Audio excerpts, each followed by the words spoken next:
Eta non ikasi duzu sukaldean egiten ba? Ikasi etxean, baina tira, gero errezetak begiratzen dituzu interneten, telebistako sukaldaritza saioak ikusten dituzu, eta azkenean egiten ausartzea da. Berakat zopa esaterako gure aitarengandik ikasi dut.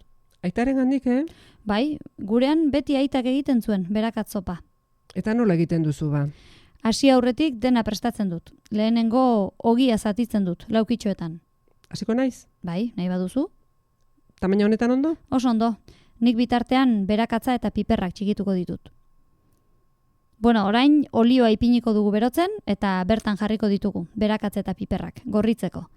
Bien bitartean hirugiarra ere txikituko dugu. Berakatzak kolore hartu duenean, baina erre baino lehenago hirugiarra botako diogu. Oso ongi. Hartu mesedez lapiko sakon bat. Ezkerreko armairu horretan dago bat. Hor ura ipiniko dugu irakiten, dozen erdi bat berakatzalerekin. Ez zuritu berakatzak, aizto batekin zapaldu. Urrutsa botabarik horrek berakat zapore biziagoa emango dio. Biziegi ez du arduko ordea. Baizera, zaporea behar du honek. Ea, hau prest dago, orain ogia botako diogu.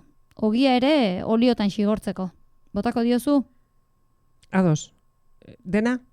Bai, bota dena. Ogia xigortzen hasten denean piperra utxapurtxo bat egingo diogu eta baita piper mamia ere. Ara, eta ni ogi zopak besterik ez zirelakoan. Jamaia, hau goi sukaldaritza da. Begira, prest dago.